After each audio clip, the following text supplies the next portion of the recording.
স্থানে সহিংসতার গোলাগুলিতে শেষ হলো দ্বিতীয় দফার ইউপি নির্বাচন। 4 জেলায় 6 জনের মৃত্যু, কুমিল্লায় চেয়ারম্যান প্রার্থীকে কুপিয়ে জখম।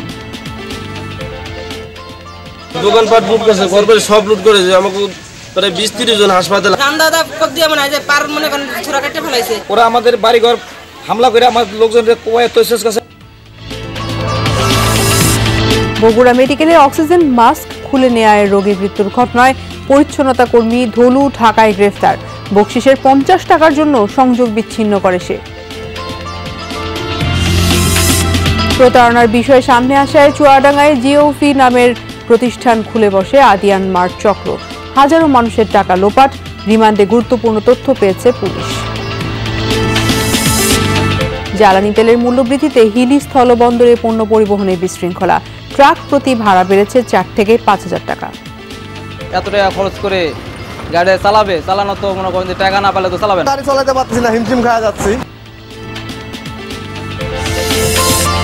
নরসিংদীতে জ্ঞানের ফেরিওয়ালা ডক্টর মোজাম্মেল হোসেন পাঠাভ্যাস তৈরিতে বিনামূল্যে উপহার দেন বই। নিজ চেষ্টায় গড়ে তুলেছেন 2টি লাইব্রেরি।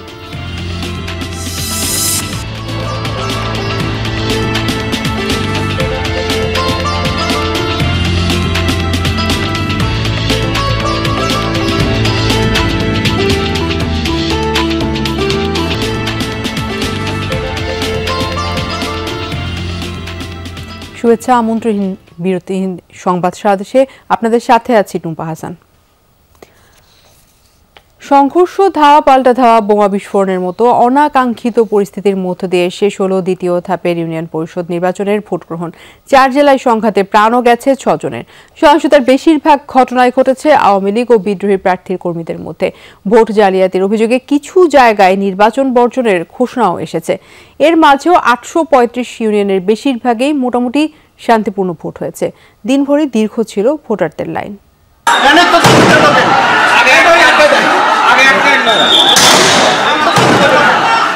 দ্বিতীয় ধাপের ইউপি নির্বাচনের ভোট গ্রহণ ঘিরে ছিল শঙ্কা, তাই বাড়তি সতর্কও ছিল নির্বাচন কমিশন।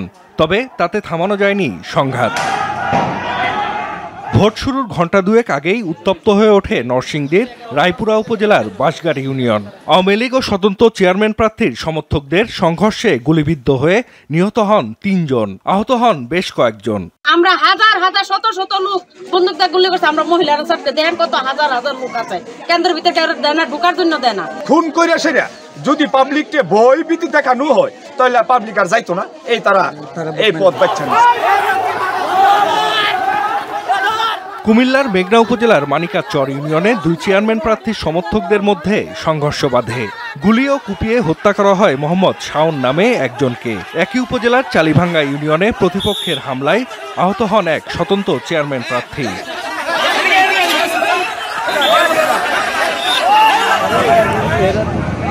চট্টগ্রামের সীতাকুণ্ডের সোনাইছড়ি, বাঁশবাড়িয়া ও বারবকুণ্ড এবং ফটিকছড়ির লেলাং ইউনিয়নেও সংঘর্ষে জড়ায় প্রতিদ্বন্দ্বী প্রার্থীর সমর্থকরা।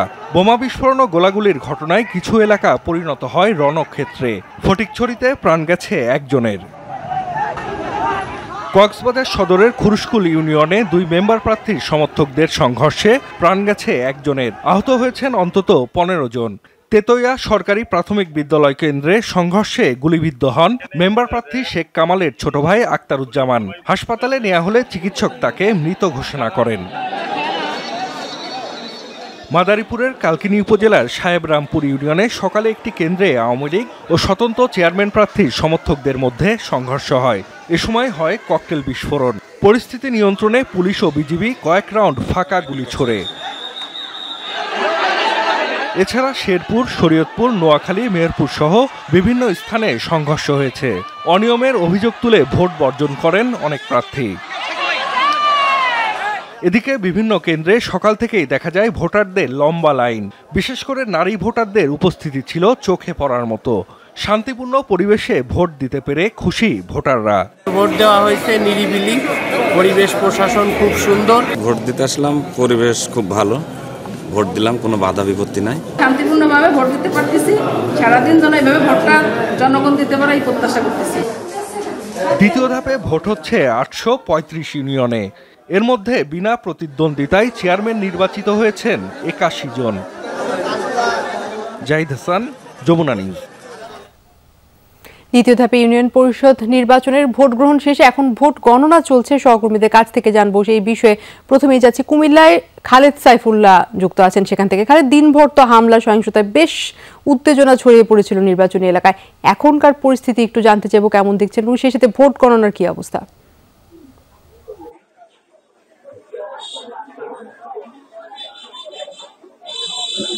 কিছুক্ষণ আগে ভোট গণনা শুরু হয়েছে। নির্বাচন আমরা দেখেছি কুমিল্লায় উপজেলায় বেশ কয়েকটি ইউনিয়নে কয়েকটি কেন্দ্রে সংঘর্ষের ঘটনা ঘটে এবং একজন স্বতন্ত্র প্রার্থীর একজন কর্মী তিনি মৃত্যুবরণ করেন। আজকে যে বিষয়টি আমাদের কাছে সবচেয়ে স্পষ্ট ছিল যে আওয়ামী লীগ প্রার্থী এবং স্বতন্ত্র প্রার্থী, যারা স্বতন্ত্র প্রার্থী যাদের সাথে সবচেয়ে বেশি সংঘর্ষের ঘটনাগুলো হয়েছে, তারা দলীয় আওয়ামী লীগেরই বিদ্রোহী প্রার্থী হিসেবে পরিচিত। তারা আওয়ামী লীগের বিভিন্ন পদ পদবিতে রয়েছেন এবং বিচ্ছিন্ন ঘটনাগুলো পুলিশকে আইন শৃঙ্খলা বাহিনী নিয়ন্ত্রণ করতে অনেক জায়গায় খুব অনেক কঠিন পরিস্থিতি হয়েছে। তো এখন ভোট গণনা চলছে, প্রত্যেকটি কেন্দ্রের সামনে ব্যাপক ভিড় আমরা লক্ষ্য করছি। কিছুক্ষণের মধ্যেই ফলাফল দেওয়া শুরু হবে এবং সেই পরিস্থিতিটা কি হয় আমরা আসলে সেই রিপোর্টটা কিন্তু তাদেরকে এখানে উপস্থিত দেখতে পাচ্ছি এবং আইন শৃঙ্খলা বাহিনী সব জায়গায় মোতায়েন রয়েছে। আমরা জানি যে মেঘনা এবং তিতাস একটি নদীবেষ্টিত এলাকা এবং যে কোনো পরিস্থিতি মোকাবেলার জন্য কিন্তু প্রশাসন সতর্ক রয়েছে। ধন্যবাদ আপনাকে। খালেদ সাইফুল্লাহ কুমিল্লা থেকে জানাচ্ছিলেন। ফেনীর ফুলগাজী থেকে নির্বাচন এলাকার খবর জানাবেন সহকর্মী আরিফুর রহমান। আরিফ, কোন কেন্দ্রের ফলাফল জানতে পেরেছেন কিনা এর মধ্যে এবং কেমন ছিল সারাদিনের আজকের ভোট গ্রহণের চিত্র?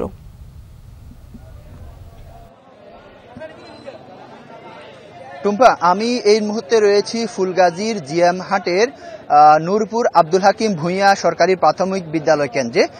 এই কেন্দ্রে এখনো কিন্তু ফলাফল আসেনি, তবে এখানে যে সকল ভোটাররা রয়েছে, প্রার্থীরা রয়েছে, তারা কিন্তু অপেক্ষা করছে। আমি সেই অপেক্ষাটা একটু দেখানোর চেষ্টা করি। আমার পিছনে যে মানুষগুলোকে দেখছেন, এই মানুষগুলো কিন্তু 4টা থেকে এখানে অপেক্ষা করছে। তবে এখানে অনেক বেশি মানুষ অপেক্ষা করার পিছনে যে কারণটি, সে কারণটি হচ্ছে যে এখানে শান্তিপূর্ণভাবে ভোট গ্রহণ হয়েছে। এখানে যে চেয়ারম্যান প্রার্থী রয়েছে এবং কি যে মেম্বার প্রার্থীরা রয়েছে, তাদের মধ্যে কিন্তু হাড্ডাহাড্ডি লড়াই হয়েছে। এখানে ভোট আমরা অন্যান্য কেন্দ্রে যে সকল অভিযোগ পেয়েছি, কেন্দ্র দখল, জাল ভোট, পুরো যে ফুলগাজী উপজেলার মধ্যে এই কেন্দ্রটি একদমই ব্যতিক্রম ছিল। এখানে সকাল থেকে শান্তিপূর্ণভাবে ভোট গ্রহণ হয়েছে। এখানে রয়েছে যে মেম্বার পদপ্রার্থী রয়েছে 4 জন। আমি এখানকার মানুষদের সাথে কথা বলেছি, তারা যেটি বলেছে যে এখানে 4 জনই কিন্তু বিজয়ী হওয়ার সম্ভাবনা রয়েছে, যার কারণে তারা এখানে অপেক্ষা করছে এবং কি মেম্বার প্রার্থীরাও অপেক্ষা করছে। এখন হচ্ছে যে এখন অপেক্ষার পালা, আসলে শেষ হাসি কে হাসবে এখানকার সে মানুষগুলো অপেক্ষা করছে। তবে আমি আরেকটি চিত্র আপনাদেরকে বলি যে পুরো যে ফুলগাজী উপজেলার 6টি ইউপিতে ভোট গ্রহণ হয়েছে, এর মধ্যে 3টি ইউপিতে বিনা প্রতিদ্বন্দ্বিতায় সরকার দলীয় প্রার্থীরা বিজয়ী হয়ে গেছে এবং কি বাকি 3টি জিএমহাট, আমজাদহাট এবং দরবারপুর ইউনিয়নে সেখানে চেয়ারম্যান পদে ভোট হয়েছে। তবে সব মিলিয়ে যেহেতু মেম্বার এবং মেম্বাররা রয়ে গেছেন, সেই হিসেবে পুরো উপজেলায় 6টিতে ভোট গ্রহণ হয়েছে। এখন সব কিছুতে চলছে, সব কেন্দ্রে চলছে ভোট গণনা। তবে এখন পর্যন্ত আমরা কোনো কেন্দ্রে কিন্তু ফলাফল পাইনি। কিছুক্ষণের মধ্যে ফলাফল আসবে। শুরুতে কিন্তু যে সকল সাধারণ ওয়ার্ডের সদস্যরা রয়েছে তাদের ফলাফল আসবে এবং কি পরবর্তীতে যে সকল চেয়ারম্যান প্রার্থীরা রয়েছে তাদের ফলাফল আসবে এবং কি সেটি উপজেলা থেকে ভোটের ফলাফল ঘোষণা করা হবে। প্রত্যেকটি ওয়ার্ড থেকে এখানকার যে সকল নারী ওয়ার্ডের মেম্বাররা রয়েছেন তাদের গণনা হবে এবং কি যেসব সাধারণ ওয়ার্ডের সদস্যরা রয়েছে তাদের গণনা হবে। তো টুম্পা, এ ছিল এখানকার ভোট গণনার সর্বশেষ। ধন্যবাদ আপনাকে। আরিফুর রহমান জানাচ্ছিলেন ফেনী থেকে। রাজশাহীতে যেতে চাই, মওদুদ রানা আছে যেখানটায় স্থানীয় সরকার নির্বাচনে সাধারণ মানুষের উচ্ছ্বাস কতটা চোখে পড়েছে আপনার, এবং কোন কেন্দ্রের ফলাফল কি জানতে পেরেছেন? গণনা তো শুরু হয়েছে।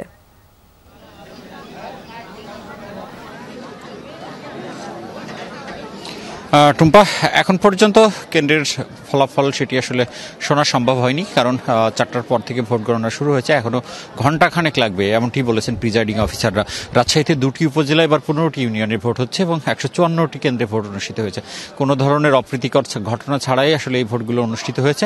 তবে আমরা যতটুকু জানতে পেরেছি সাধারণের সাথে কথা বলে, এই 15টি ইউনিয়নের মধ্যে অধিকাংশ ক্ষেত্রে আওয়ামী লীগের প্রার্থী এবং বিদ্রোহী প্রার্থীদের মধ্যেই যে প্রতিযোগিতা, সেই প্রতিযোগিতা হয়েছে এবং তারাও ভোটের হাড্ডাহাড্ডি যে লড়াই লড়াইটি হবে তাদের মধ্যে অনুষ্ঠিত হবে। এবং আপনাকে জানিয়ে রাখি, আপনি যেমনটি বলছিলেন, আমরা দেখেছি সারাদিন দীর্ঘ লাইনে দাঁড়িয়ে থেকে ভোটাররা ভোট দিয়েছেন, তার মধ্যে নারী ভোটারদের সংখ্যাই বেশি ছিল। এবং প্রিজাইডিং অফিসার এবং এখানকার যিনি রিটার্নিং কর্মকর্তা রয়েছেন তাদের সাথে কথা বলে যেটি তারা আমাকে নিশ্চিত করেছে, অন্তত 75% ভোট পড়েছে এবং ভোটাররা সারাদিনই স্বতঃস্ফূর্ত যে পরিবেশ বা যে উৎসাহ উদ্দীপনা আমি দেখেছি সেটি আসলে দেখার মতো। আমি যদি বলি বিগত সময়ে যে নির্বাচনগুলো আমি দেখেছি তার থেকে এবারের ভিন্নতা, সাধারণ মানুষের যে প্রাণবন্ত এবং উচ্ছ্বাস উদ্দীপনার সাথে ভোট দেওয়ার পরিবেশ, সেটি আসলে মুগ্ধ করেছে। সাধারণ মানুষ যেটি বলছেন যে তারা এই পরিবেশে ভোট দিতে চান, যেহেতু কোনো ধরনের অপ্রীতিকর ঘটনা ঘটেনি। এবং সবচেয়ে লক্ষণীয় ব্যাপার যে আজকে কিন্তু সকালবেলা ব্যালট এসে পৌঁছেছে কেন্দ্রে, এবং যার ফলে সাধারণ মানুষের মধ্যে এক ধরনের আস্থা ফিরেছিল যে তারা ভোট দিতে পারবেন। সাধারণত এই ব্যাপারটিতে মানুষ আশাবাদী হয়ে কেন্দ্র এসেছে। তারা বলেছেন তারা অনেকবার অনেক ধরনের অভিজ্ঞতা রয়েছে, নেতিবাচক অভিজ্ঞতা রয়েছে, কিন্তু ইতিবাচক অভিজ্ঞতা হচ্ছে এবার তারা তাদের যে রায় সেটি দিতে পেরেছে এবং এই রায় দেয়াই তারা স্বস্তি বোধ করছে। তারা বলছেন যে আগামী দিনের ভোটগুলো নিশ্চয়ই এইভাবেই অনুষ্ঠিত হবে। টুম্পা, ধন্যবাদ আপনাকে। মওদুদ রানা রাজশাহী থেকে জানাচ্ছিলেন। মাদারীপুরে যেতে চাই, সহকর্মী প্রদ্যুৎ কুমার সরকার যুক্ত আছেন আমাদের সাথে। প্রদ্যুৎ, সংঘর্ষ উত্তেজনার পর জানতে চাইব যে সাহেবরামপুর ইউনিয়নের পরিস্থিতি এখন কেমন দেখছেন এবং ভোট গণনার উপর এর কোনো প্রভাব কি পড়েছে?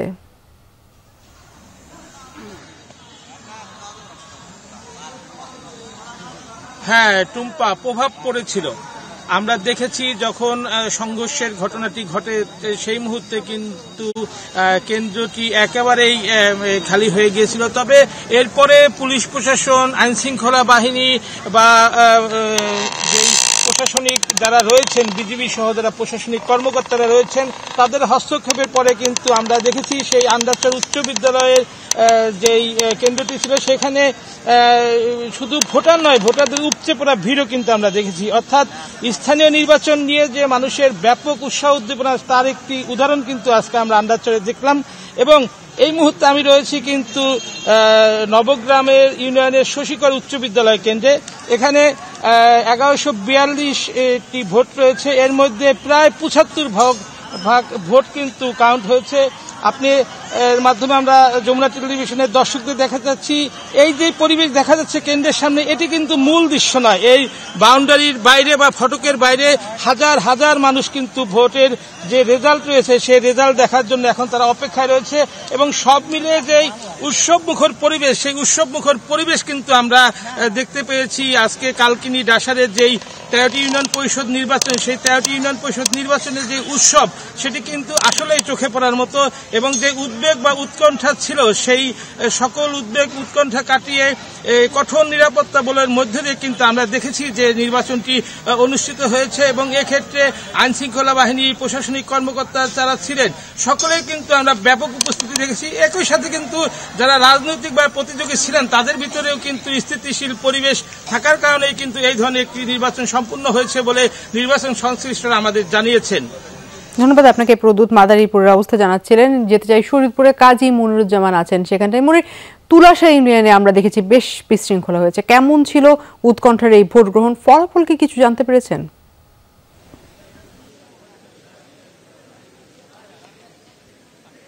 হ্যাঁ, তুলাশার ইউনিয়নে ভোর থেকেই কিন্তু সহিংসতা, হামলা, ভাঙচুর, লুটতরাজের মধ্য দিয়ে নির্বাচন শুরু হয় এবং শেষ অবধি কিন্তু সেই হামলা, ভাঙচুর এবং কেন্দ্রে কেন্দ্রে ভোটারদের যেতে বাধা দেয়া, এছাড়া প্রকাশ্যে ভোট প্রদান, এরকম নানা অভিযোগ ছিল।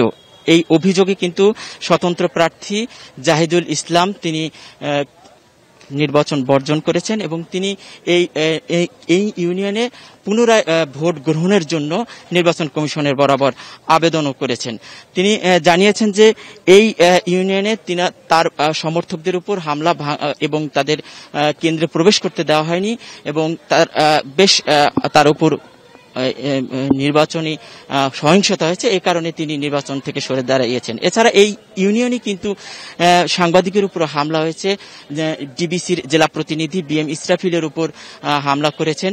তিনি প্রকাশ্যে ভোট গ্রহণ সেই ভিডিও ধারণ করতে গেলে এই ঘটনা ঘটে। এছাড়া শরীয়তপুরের আরও যে 9টি ইউনিয়নের মধ্যে ডোমসার ইউনিয়নে কিন্তু শেষ দিকে এসে বোমা বর্ষণের ঘটনা আমরা শুনেছি। আঙ্গারিয়া ইউনিয়ন এবং মাহমুদপুরেও কিন্তু এ ধরনের ঘটনা ঘটেছে। অর্থাৎ নির্বাচন পূর্ব থেকেই কিন্তু শরীয়তপুরে উদ্বেগ, উৎকণ্ঠা, উত্তেজনার মধ্যে দিয়েই নির্বাচনী কার্যক্রম চলছিল। আজ সকাল থেকে প্রতিটি ইউনিয়নই কিন্তু স্বতন্ত্র প্রার্থীরা অভিযোগ করছিলেন তাদের যে কর্মী সমর্থক এবং ভোটারদের উপর হামলা ভাঙচুর করা হয়েছে এবং তাদের ভোট প্রদানে বাধা দেওয়া হয়েছে। প্রত্যেকটি ইউনিয়নে এই ঘটনা আমরা শুনেছি আওয়ামী লীগ অর্থাৎ দলীয় ক্ষমতাসীন দলের প্রার্থীদের বিরুদ্ধে। তো সব মিলিয়ে আসলে কি এখনো পর্যন্ত নির্বাচন পরবর্তী সহিংসতা নিয়ে কিন্তু দুশ্চিন্তায় রয়েছেন স্বতন্ত্র প্রার্থীরা। তারা আইন শৃঙ্খলা রক্ষাকারী বাহিনীর কাছে সম্পূর্ণ নিরাপত্তা দাবি করেছেন। টুম্পা, ধন্যবাদ আপনাকে। কাজী মনিরুজ্জামান জানাচ্ছিলেন ফরিদপুর থেকে। যেতে চাই নরসিংদীতে, সহকর্মী আইয়ুব খান সরকার আমাদের সাথে যুক্ত আছেন। আইয়ুব, 3 জন নিহতের পর নির্বাচনী এলাকার পরিবেশ এখন কেমন দেখছেন? ভোট গণনায় কোনো প্রভাব পড়েছে কি এই ঘটনার?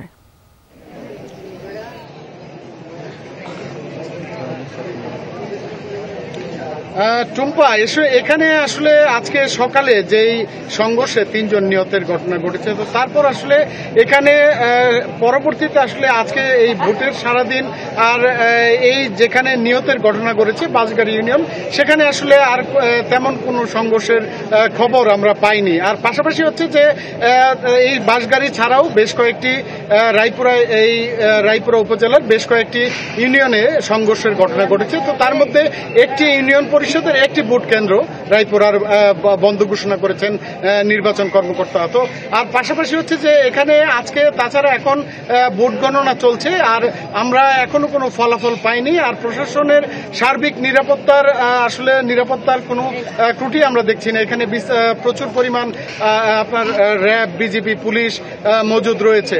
আর এখানে আমার পিছনে আসলে যে কেন্দ্রটি রয়েছে, কেন্দ্রের মানুষ আসলে অধীর আগ্রহে অপেক্ষা করছেন ফলাফলের জন্য। টুম্পা, ধন্যবাদ আপনাকে। আইয়ুব খান সরকার জানাচ্ছিলেন আমাদের। আমরা সহকর্মীদের কাছ থেকে জানছিলাম ইউপি নির্বাচনের ভোট গ্রহণের খবর। ইউপি নির্বাচনে গোষ্ঠীগত ও আধিপত্য বিস্তারের বিষয় থাকায় হতাহতের ঘটনা ঘটছে বলে মনে করেন স্বরাষ্ট্রমন্ত্রী। তবে পুলিশ যথাযথভাবে দায়িত্ব পালন করছে বলে জানান তিনি। সকালে সচিবালয়ে স্বরাষ্ট্র মন্ত্রণালয়ের সভাকক্ষে বঙ্গবন্ধু জন্মশতবার্ষিকী উদযাপনে নিরাপত্তা উপকমিটির বৈঠক শেষে স্বরাষ্ট্রমন্ত্রী আসাদুজ্জামান খান এই কথা বলেন। জানান, সুষ্ঠু নির্বাচনের জন্য আইন শৃঙ্খলা বাহিনীকে আদেশ দেওয়া হয়েছে। এই সময় তিনি বলেন, আগামী 16 ও 17 ডিসেম্বর সংসদের দক্ষিণ প্লাজায় বঙ্গবন্ধুর জন্মশতবর্ষ ও বিজয় দিবস কঠোর নিরাপত্তার মধ্য দিয়ে উদযাপিত হবে। এই কর্মসূচিতে 2টি দেশের রাষ্ট্রপ্রধান অতিথি হিসেবে থাকবেন।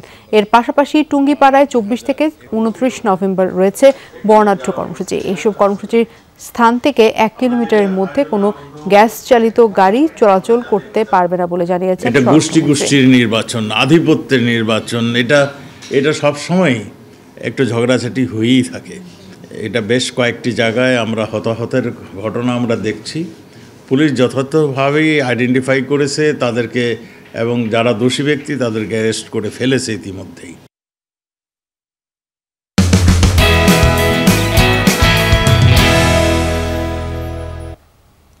বকশিসের টাকা না পেয়ে বগুড়ায় অক্সিজেন মাস্ক খুলে দেওয়ায় রোগীর মৃত্যুর ঘটনায় হাসপাতাল কর্মী আসাদুজ্জামান ধুলুকে ঢাকা থেকে গ্রেফতার করেছে র্যাব। সকালে কারণ বাজারে র্যাবের মিডিয়া সেন্টারে ব্রিফিংয়ে এই কথা জানানো হয়। গত 9 নভেম্বর সড়ক দুর্ঘটনায় আহত হয়ে বগুড়ার জিয়াউর রহমান হাসপাতালে আসে বিকাশ চন্দ্র দাস ও তার বাবা মা। এই সময় হাসপাতালে কর্মী ধনুর সাথে 200 টাকায় চুক্তি হয় তাকে ভর্তি করে সেবা দেওয়ার। ভর্তির পর টাকা না থাকায় ধনুকে 150 টাকা দেওয়ার কথা জানান বিকাশ চন্দ্র দাসের অভিভাবক।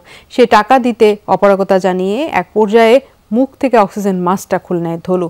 পরে শ্বাসকষ্টজনিত কারণে কিশোর বিকাশের মৃত্যু হয়। এই ঘটনায় অবহেলাজনিত মৃত্যুর একটি মামলা করেছে হাসপাতাল কর্তৃপক্ষ।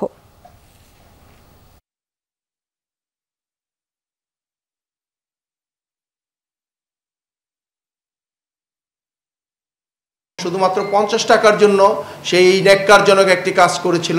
এই হৃদয় বিদারক মৃত্যু দেশব্যাপী আলোড়িত করে তোলে। আজকে সকালে আবদুল্লাপুর এলাকা হতে র্যাব 12-র একটি আভিযানিক দল এবং র্যাব গোয়েন্দা শাখা মিলে আসাদুল হক মীর ধুলু তাকে গ্রেফতার করতে সক্ষম হয়। চুয়াডাঙ্গায় স্কুল প্রাঙ্গণে এসএসসি পরীক্ষার্থী তপুকে কুপিয়ে হত্যা মামলার অন্যতম আসামি আকাশ আত্মসমর্পণ করেছে। জেলার সিনিয়র জুডিশিয়াল ম্যাজিস্ট্রেট মানিক দাসের আদালতে আত্মসমর্পণের পর তাকে জেল হাজতে পাঠানো হয়। তাকে জিজ্ঞাসাবাদের জন্য 10 দিনের রিমান্ড আবেদন করে পুলিশ। শুনানি পরবর্তীতে অনুষ্ঠিত হবে। গেল 7 নভেম্বর আল হেলাল মাধ্যমিক ইসলামিক একাডেমিতে এসএসসি পরীক্ষার্থীদের বিদায় অনুষ্ঠানে প্রেম সংক্রান্ত বিরোধের জেরে তপুকে হত্যা করে দুর্বৃত্তরা। ওই রাতেই নিহতের ভাই 7 জনের নাম উল্লেখ সহ আরও 2-3 জনকে অজ্ঞাতনামা আসামি করে হত্যা মামলা করে। আকাশের আত্মসমর্পণের আগে আরও একজনকে গ্রেফতার করেছে পুলিশ।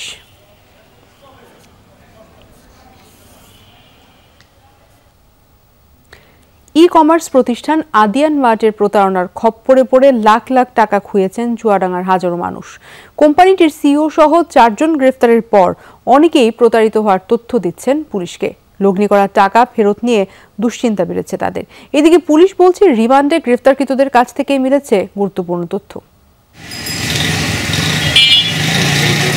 ই-কমার্স প্রতিষ্ঠান আদিয়ান মার্টের প্রতারণার বিষয়টি সামনে আসার পর জিওফি নামে আরেক বেনামি প্রতিষ্ঠান খুলে বসে চক্রটি। স্বল্প মূল্যে পণ্য সরবরাহের নামে একই কায়দায় আত্মসাৎ করে গ্রাহকের টাকা।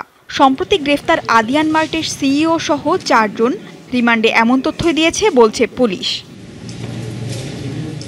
গ্রেফতারকৃতদের জিজ্ঞাসাবাদে বেরিয়ে আসছে প্রতারণার চাঞ্চল্যকর সব তথ্য।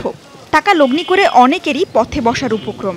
চুয়াডাঙ্গার প্রত্যন্ত অঞ্চলেও প্রতারণার জাল ছড়ায় ই-কমার্স প্রতিষ্ঠানটি। মোটা অঙ্কের টাকা খুইয়েছেন হাজারো মানুষ। চার দোকানদারের ব্যবসা করি আমি। আদিয়ান মাঠে 2,34,000 টাকা দিলাম। গাড়ি পূর্ণ কম দামে দিচ্ছিল, সেটা গাড়ি কিনা বলে টাকা দিলাম। সেই টাকাটা নিয়ে এখন 3 মাসের মধ্যে গাড়ি দেওয়ার কথা ছিল, কিন্তু গাড়িটা না দিয়ে এখন 5 মাস রানিং চলছে, গাড়ি আজ দিচ্ছে না। আমি এবং আমার বন্ধুবান্ধব মিলে 6টা মোটরসাইকেল অর্ডার করি, কিন্তু তারা নির্দিষ্ট সময় পার হওয়ার পরেও আমাদেরকে সে পণ্য বুঝে দিচ্ছে না।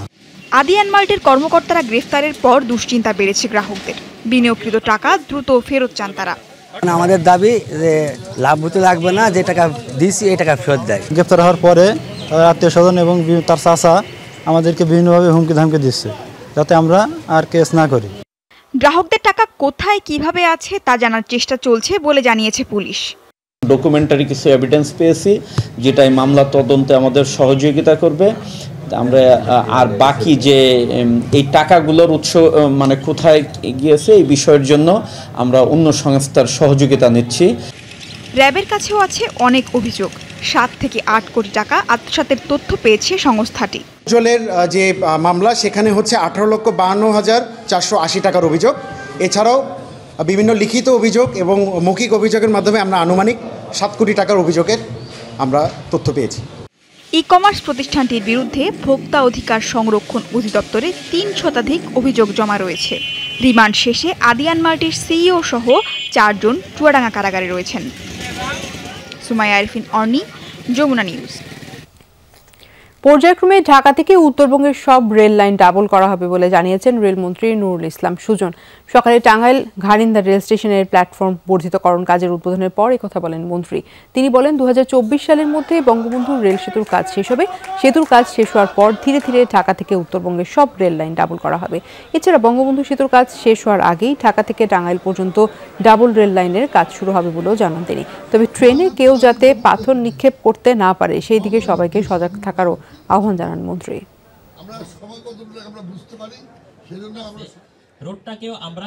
প্রজেক্ট ঠিক আছে 24 সালের জুনের মধ্যে ইনশাআল্লাহ চালু হয়ে যাবে। এটা ডাবল লাইন, এটা অলরেডি প্রজেক্ট আমাদের নেওয়া আছে। এটা শুরু হয়ে যাবে খুব অল্প দিনের মধ্যে। কাজ ফিজিক্যাল কাজ শুরু হবে খুব অল্প দিনের মধ্যে। ফেরি সংকটের কারণে রাজবাড়ী দৌলতদিয়া ঘাটে তৈরি হয়েছে যানবাহনের দীর্ঘ সারি। দুর্ভোগে চালক ও যাত্রীরা। সকালে ঘাটের 0 পয়েন্ট থেকে দৌলতদিয়া খুলনা মহাসড়কে কয়েক কিলোমিটার পণ্য যাত্রীবাহী বাসের সারি তৈরি হয়। এছাড়া ঘাট থেকে 14 কিলোমিটার দূরে প্রায় 3.5 কিলোমিটার সড়কে ট্রাকের সিরিয়াল রয়েছে। নদী পার হতে ট্রাক চালকদের অপেক্ষা করতে হচ্ছে 2 থেকে 4 দিন। বাস যাত্রীদেরও থাকতে হচ্ছে কয়েক ঘন্টা। বর্তমানে এই রুটে চলছে 17টি ফেরি। এদিকে যাত্রীবাহী যানবাহন ও পচনশীল পণ্যবাহী ট্রাক অগ্রাধিকার ভিত্তিতে পারাপার করছে ঘাট কর্তৃপক্ষ, তাই বলেছে।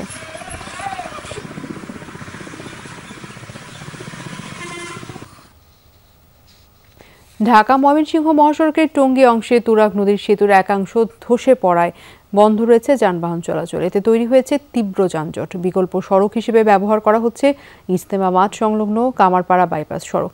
তাতেও কমছে না যানজটের ভোগান্তি।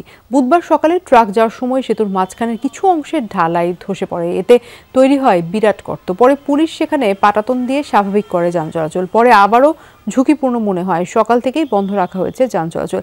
এই বিষয়ে ট্রাফিক দক্ষিণ জোনের পুলিশ পরিদর্শক জানান, শতবর্ষী এই সেতুর জায়গায় নতুন সেতু নির্মাণে কাজ চলছে। প্রকল্প সংশ্লিষ্টদের সাথে আলোচনা সাপেক্ষেই বন্ধ রাখা হয়েছে যান চলাচল।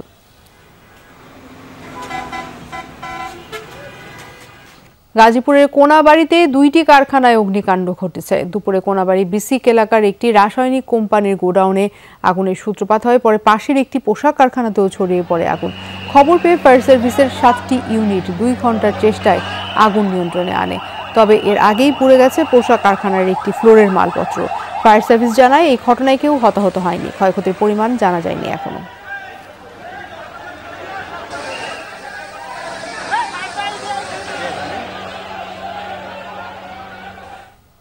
জ্বালানি তেলের মূল্যবৃদ্ধিতে বিশৃঙ্খলা দেখা দিয়েছে হিলি স্থলবন্দরের পণ্য পরিবহনে। বেড়েছে আমদানি করা পণ্য পরিবহন ব্যয়।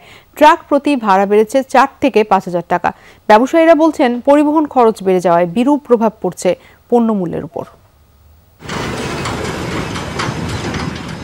ভারত থেকে শস্য সহ বিভিন্ন পণ্য নিয়ে প্রতিদিন শত শত ট্রাক আসে হিলি স্থলবন্দরে। হঠাৎই জ্বালানি তেলের দাম বৃদ্ধির প্রভাব পড়েছে পণ্য পরিবহনে। ভারত থেকে হিলিতে ট্রাক প্রতি ভাড়া বেড়েছে 4 থেকে 5,000 টাকা। এদের পোষাচ্ছে না, ভাড়ার রেট বাড়া নেওয়ার দরকার, ভাড়ার রেট বাড়া দিচ্ছে না। এত টাকা খরচ করে গাড়ি চালানো তো মনে করেন টাকা না পেলে তো চালাবেন। যাই 2 টাকা খোরাকি পাই, মহাজন তো বেচিচ্ছে না, কিস্তি মিস্তিলে ঝামেলা আছে। এদিকে তেলের মূল্যের বৃদ্ধির সাথেই বেড়েছে যমুনা সেতুর টোল। ট্রাক চালকদের অভিযোগ, যে হারে খরচ বাড়ছে ভাড়া তার চেয়ে কমই চাইছেন তারা। 60 লিটার তেলে মনে করেন 15 টাকা করে বাড়ছে, 2400 টাকা আসতেছে। এই 2400 আবার ফির টোল বাড়ছে 400। গাড়ি চালাতে পারতেছি না, হিমশিম খাওয়া যাচ্ছি। যেমন খরচ মরচ করে যে টাকা ভাড়া পাচ্ছে এই টাকা দিতে মহাজন ক্যাশ ক্যাপাবিলিটি পাচ্ছে না। পণ্য আমদানিকারকদের দাবি, ন্যায্য ভাড়ার চেয়েও বেশি আদায় করছে ট্রাক মালিকরা। তাদের মতে খরচ বাড়ার কারণে বাড়বে আমদানি করা খাদ্যসহ বিভিন্ন পণ্যের দাম। ভাড়া বাড়লে স্বাভাবিকভাবে এটার একটা প্রভাব পড়ে, দামের উপরে প্রভাব পড়ে। কারণ যেই মালটি আমরা ঢাকাতে পৌঁছাতাম হয়তো 30,000 টাকা প্রতি ট্রাক, সেটা আমাদের এখন পড়ে যাবে প্রায় 40,000 টাকা। প্রত্যেক গাড়িতে 7-8 হাজার টাকা আমাদের বেশি গুনতে হচ্ছে। দেশের বাজারে দাম স্থিতিশীল রাখতে জ্বালানি তেলের দাম কমিয়ে আনার দাবি জানান বন্দরের ব্যবসায়ীরা। সুমাইয়া আরিফিন অর্নি, যমুনা নিউজ। নরসিংদী শহরের জ্ঞানের ফেরিওয়ালা ডক্টর মোজাম্মেল হোসেন সব বয়সী মানুষের মাঝে পাঠাভ্যাস গড়ে তুলতে বিনামূল্যে উপহার দেন বই। এর মধ্যে নিজ চেষ্টায় গড়ে তুলেছেন 2টি লাইব্রেরি, যেখানে পাঠকের সংখ্যা 1000-এরও বেশি। নরসিংদী প্রেসিডেন্সি কলেজের প্রতিষ্ঠাতা ডক্টর মোজাম্মেল হোসেন পেশায় একজন শিক্ষক। প্রতিদিন পায়ে হেঁটে ছুটে যান পাঠকের কাছে, উদ্দেশ্য জ্ঞানের আলো ছড়িয়ে দেওয়ার। এ পর্যন্ত তিনি পাঠকের হাতে তুলে দিয়েছেন 30,000-এরও বেশি বই। বই পড়ার অভ্যাস গড়ে তুলতে 2000 সালে নিজ উদ্যোগে গড়ে তোলেন নরসিংদী পাবলিক লাইব্রেরি। বিজ্ঞান, ইতিহাস থেকে শুরু করে সাহিত্য সংস্কৃতি, প্রায় 6000 বইয়ের সংগ্রহ তার পাঠাগারে। জায়গা পেয়েছে দুর্লভ পাণ্ডুলিপি সহ নিজের লেখা 8টি বইও। একটা পাঠাগার মানে হলো জনসাধারণের বিশ্ববিদ্যালয়। এই বিশ্ববিদ্যালয়ে যে কেউ পড়তে পারে, জ্ঞান অর্জন করতে পারে। আত্মবিশ্বাসে বই পড়ে কিন্তু আমার মধ্যে সৃষ্টি হয়েছে। তখন আমি মনে করলাম যে অন্য কিন্তু এটাকে আমি যে এখান থেকে এত বেশি বেনিফিটেড হলাম, মানুষও যাতে এই উপকারটুকু পায়। জ্ঞানের পরিধি বৃদ্ধিতে প্রতিদিনই পাঠাগারে ছুটে যান নানা বয়সী মানুষ। পাঠ্যপুস্তকের বাইরে বিনামূল্যে বই পেয়ে খুশি শিক্ষার্থীরাও। যে বইগুলো আছে সেগুলো আসলে আমাদের অনেক ইন্সপিরেশন যোগায়, যেমন মোটিভেশনের অনেক কাজ করতেছে। গল্পের বই, ধর্মীয় বই, রাজনৈতিক, অর্থনৈতিক, সামাজিক যে বই আছে সেগুলো আমরা পরে আমরা অনেক বিভিন্ন তথ্য, নতুন নতুন তথ্য জানতে পারি। বইটা হচ্ছে আমার চলার পথের যে দিক নির্দেশক, সেটা হচ্ছে আমাদের বই। অনেকগুলো সুন্দর দিক নির্দেশনা, অনেকগুলো কথার একত্রিত সমাবেশ। সেই কথাগুলোর কাছে যদি আমি আসি, আমার নিজেকে আমি গড়ে তুলতে পারি। শুধু শহরেই নয়, শিবপুরে নিজ গ্রামে মোজাম্মেল হোসেন বাবার নামেও গড়ে তুলেছেন শিক্ষানুরাগী শামসুদ্দিন পাবলিক লাইব্রেরি। সেখানে রয়েছে 2500 বইয়ের সংগ্রহ। সিয়াম মিন্তে মাহফুজ, যমুনা নিউজ। দর্শক, এই ছিল সংবাদ সারা দেশে আয়োজনে